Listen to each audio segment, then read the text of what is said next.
எல்லோருக்கும் வணக்கம். Last 2 டேஸா market கன்சாலிடேஷன்ல இருந்தது. இன்னைக்கு ஒரு ஸ்ட்ராங்கான அப்சைடு மொமெண்டம் கிரியேட் ஆகி ஆல்மோஸ்ட் எல்லா செக்டாருமே பாசிட்டிவ்ல க்ளோஸ் ஆயிருக்கு. Accept reality sector. இதில் அதிகமாக ரைஸ் ஆனது அப்படின்னு பார்த்தீங்கன்னா பப்ளிக் செக்டார் பேங்க்ஸ் வந்து கிட்டத்தட்ட 3% மேலே இன்னைக்கு ரைஸ் ஆயிருக்கு. முக்கியமாக நியூஸை வந்து பார்த்துடலாம். ஆர்பிஐ வந்து கொட்டாக் பேங்க் நியூ கஸ்டமரை ஆட் பண்ணுறதுக்கு தடை விதிச்சிருக்காங்க. இது ஒரு தற்காலிகமான தடை.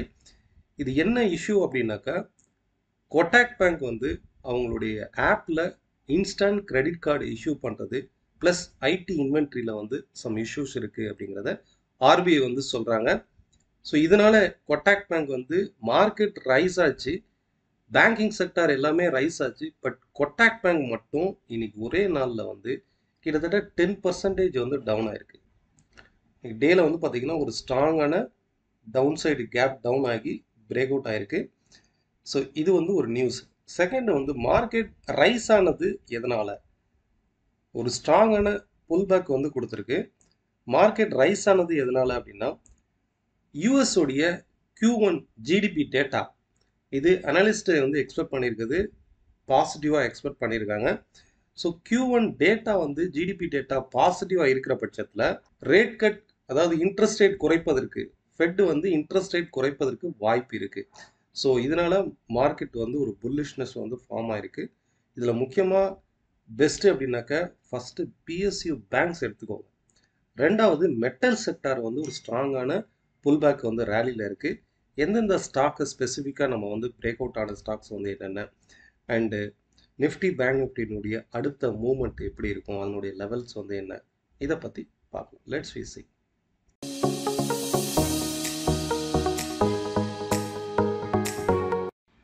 ஸோ நிஃப்டினுடைய டெக்னிக்கல் சார்ட்டை நம்ம எவ்ரி மொமெண்டமாக கரெக்டாக ஒவ்வொரு டேர்னிங்லையும் ப்ரிடிக்ஷன் பண்ணிட்டு இருக்கோம். மார்க்கெட் வந்து இந்த சப்போர்ட் எடுத்து 21,800 சப்போர்ட் எடுத்து இப்போ வரைக்குமே ஷார்ப்பாக ரைஸ் ஆகிட்டுருக்கு. நேத்திக்கு நான் வீடியோ போஸ்ட் பண்ணல, ஆனால் நேத்திக்கு ஒரு கம்யூனிட்டி போஸ்ட் வந்து போஸ்ட் பண்ணியிருந்தேன். மார்க்கெட் வந்து ஒரு கன்சால்டேஷன் ஜோனில் இருக்குது. 22,300 அண்ட் 22,180 இது ரெண்டுமே சப்போர்ட்டு. இதை எடுத்து ஓவராலாக அப்சைடு போகிறது தான் வாய்ப்பு இருக்குது. இமீடியட் ரெசிஸ்டன்ஸுங்கிறது 22,550 இருக்கும். ஸோ இன்றைக்கி மார்க்கெட்டு கேப் டவுன் ஆன உடனே நம்ம டெலிகிராம் சேனலில் லைவ் மார்க்கெட்லேயும் போஸ்ட் பண்ணியிருக்கிறேன். மார்க்கெட் வந்து கேப் டவுன் ஆகிருக்கு, இங்கே யாரும் செல் பண்ணாதீங்க, பவுன்ஸ் பேக் ஆகிறதுக்கு சான்ஸ் இருக்குது அப்படிங்கிறத வாய்ஸ் மெசேஜில் லைவ் மார்க்கெட்லேயே சொல்லியிருந்தேன். அதே போலவே மார்க்கெட் வந்து பவுன்ஸ் பேக் ஆகிருக்கு. ஸோ அப்சைடு பொசிஷனல் ரெசிஸ்டன்ஸான 22,550, இன்ஃபேக்ட் 22,600மே மார்க்கெட் வந்து ரீச் ஆயிருக்கு. ஸோ ஹியர் ஆஃப்டர் நீங்கள் டெக்னிக்கலாக வந்து பார்த்தீங்கன்னா இந்த ப்ரீவியஸாக இருக்குது பார்த்தீங்களா, அதாவது இதுக்கு ப்ரீவியஸாக இருக்கக்கூடிய இந்த ரெசிஸ்டன்ஸ். ஸோ மார்க்கெட் வந்து ஒரே ஒரு கேண்டில் வந்து ஷார்ப்பாக பிரேக் அவுட் ஆகிருக்கு. இந்த ரேலி திருப்பியும் இந்த ரீடெஸ்ட் பண்ணி அகைன் கண்டினியூஸாக அப்சைட் ரைஸ் ஆகலாம். இன்கேஸ் மார்க்கெட் கீழே ஃபால் ஆனால் கூட 22,370ங்கிறது வந்து நமக்கு சப்போர்ட்டாக இருக்கும். வேவ் லெவலில் இது வந்து லைக் வந்து ஒரு ஹெட் அண்ட் ஷோல்டர் ஃபார்மேஷன் மாதிரி ஃபார்ம் ஆயிருக்கு. இந்த இடத்துல நீங்கள் ஹவரியில் வச்சு பாருங்கள். ஆஃப்டர் ஒரு நல்ல டவுன் ட்ரெண்டுக்கு அப்புறம் இந்த மாதிரி ஒரு ஃபார்மேஷன் நடந்திருக்கு. இப்போ கன்சல்டேஷனுக்கு அப்புறம் அப்சைடில் வந்து பிரேக் அவுட் நடந்திருக்கு. ஸோ இன்கேஸ் மார்க்கெட் வந்து நாளைக்கு ஒரு கரெக்ஷன் வந்தால் கூட டுவர்ட்ஸ் 22,370ங்கிறது வந்து நமக்கு சப்போர்ட்டாக இருக்கும். இந்த ரேலி என்னை பொறுத்தளவுக்கு நெக்ஸ்ட் ரெசிஸ்டன்ஸுங்கிறது 22,830 அண்ட் 23,100. ஸோ ஒரு ஸ்ட்ராங்கான அப்சைடு மொமெண்டம் வந்து நிஃப்டி ஃபார்ம் ஆயிருக்கு. நிஃப்டியை பொறுத்தளவுக்கு பை ஆன் டிப்ஸில் வந்து இருக்கலாம். டுவர்ட்ஸ் 22,830 வரைக்கும் அப்சைடில் வந்து ரைஸ் ஆகலாம். இந்த ரேலி வந்து ஃபர்தராக கண்டினியூ ஆகலாம். ஓகே, சேம் உங்களுக்கு பேங்க் நிஃப்டியும் ஒரு ஸ்ட்ராங்கான சைட்வேஸ் மார்க்கெட்டில் சப்போர்ட் எடுத்து மார்க்கெட் வந்து அப்சைட் ரைஸ் ஆகுது. லாஸ்ட் ஒரு 3 டேஸாக இந்த இடத்துல கன்சால்டேஷன் ஆகி அகைன் இந்த டபுள் டாப் வந்து பிரேக் அவுட் ஆயிருக்கு. பேங்க் நிஃப்டியை பொறுத்தளவுக்கு ஹியர் ஆஃப்டர் மார்க்கெட் வந்து இந்த ஆக்ஷன் வேவ்க்கான இம்பல்ஸ் வந்து இன்கேஸ் 48,000 வரைக்கும் ஒரு இம்பல்ஸ் கிரியேட் ஆகி அகைன் இந்த ரன்னிங் வேவ் வந்து டுவோர்ட்ஸ் 48,700 அண்ட் 49,300 இந்த ரெண்டு லெவலையுமே ரீச் பண்ணதுக்கு பாசிபிலிட்டிஸ் இருக்குது. மற்ற செக்டாரோட கம்பேர் பண்ணும்போது பப்ளிக் செக்டார் பேங்க் வந்து ஒரு ஸ்ட்ராங்கான மொமெண்டம் வந்து கிரியேட் ஆயிருக்கு. இதில் முக்கியமான ஸ்டாக்ஸ்னு பார்த்தீங்கன்னாக்கா எஸ்பிஐ பொறுத்தளவுக்கு லாஸ்ட் ஒரு 1 மந்த்தாக கன்சால்டேஷன் மார்க்கெட்டில் இருந்தது. ஒரு 1.5 மந்த்தாகவே கன்சால்டேஷன் மார்க்கெட்டில் இருந்தது. இன்னைக்கு ஒரு ஸ்ட்ராங்கான அப்சைடு பிரேக் அவுட் வந்து நடந்திருக்கு. ஸோ சம்திங் இன்வெஸ்டர்ஸ் வந்து ஒரு ஸ்ட்ராங்கான பாசிட்டிவ் வந்து எக்ஸ்பெக்ட் பண்ணாங்க. டெக்னிக்கலாக எஸ்பிஐ பொறுத்தளவுக்கு அப்சைடு ரெசிஸ்டன்ஸுங்கிறது 845 வரைக்கும் அப்சைடு வந்து ரெசிஸ்டன்ஸ் இருக்குது. இன்கேஸ் மார்க்கெட் டவுன் ஆச்சு அப்படின்னா இதனுடைய சப்போர்ட்டுங்கிறது 795. ஓகே, நாளைக்கு வந்து சப்போஸ் ஒரு கரெக்ஷன் வந்துச்சுன்னா கூட சப்போர்ட்டுங்கிறது 795, அப்சைடு ரெசிஸ்டன்ஸுங்கிறது 845 வரைக்கும் அப்சைடு ரெசிஸ்டன்ஸ் இருக்குது. அது மட்டும் இல்லை, இந்த ஒரு ஷேரை வந்து பாருங்கள், கிட்டத்தட்ட ஒரு ஸ்ட்ராங்கான அப்சைடு மொமெண்டமில் சுந்தரம் ஃபாஸ்னர், இது என்னுடைய ஸ்டூடெண்ட்டு, கோயம்புத்தூர் ஸ்டூடெண்ட் வந்து அவங்களுடைய அனாலிசிஸு.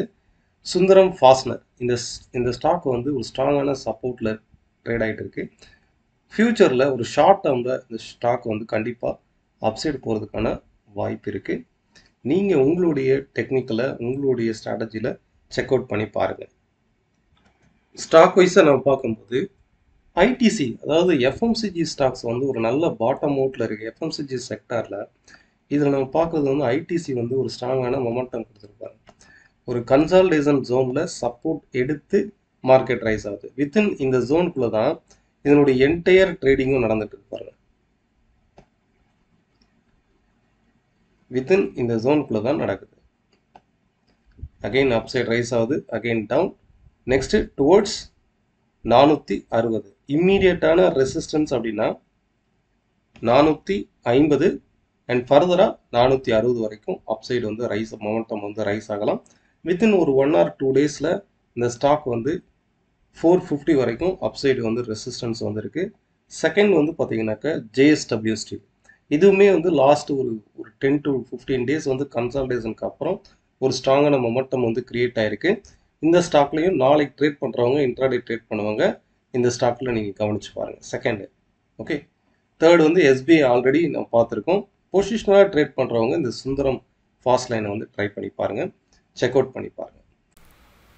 நம்ம கண்டக்ட் பண்ணக்கூடிய ஆன்லைன் கிளாஸ் நெக்ஸ்ட் பேட்ச் வந்து May 8th வந்து ஸ்டார்ட் ஆகும். அண்ட் 10 days லைவ் மார்க்கெட்டில் எடுக்கக்கூடிய டைரக்ட் கிளாஸ் வந்து May 6th வந்து ஸ்டார்ட் ஆகும். 1 day டெக்னிக்கல் ஒர்க் ஷாப், எப்படி லெவல்ஸ் எடுக்கிறது, எந்த இடத்துல இன்ட்ராடேயில் என்ட்ரி பண்ணுறது, ஸோ பொசிஷனலாக ஸ்விங் ட்ரேடாக இருந்தாலும் complete technical analysis 1 day work shop வந்து May 5th வந்து இருக்கும். இன்ட்ரெஸ்டட் பீப்புள் கீழே ஸ்க்ரோலர் அந்த வாட்ஸ்அப் நம்பருக்கு காண்டாக்ட் பண்ணுங்கள். நெக்ஸ்ட்டு கமாடிட்டியை பார்க்கலாம். கமாடிட்டி பொறுத்தளவுக்கு நம்ம ஆல்ரெடி வந்து பார்த்துக்கலாம். வீக்லியில் வந்து ரெசிஸ்டன்ஸ் ஜோனில் இருக்குது.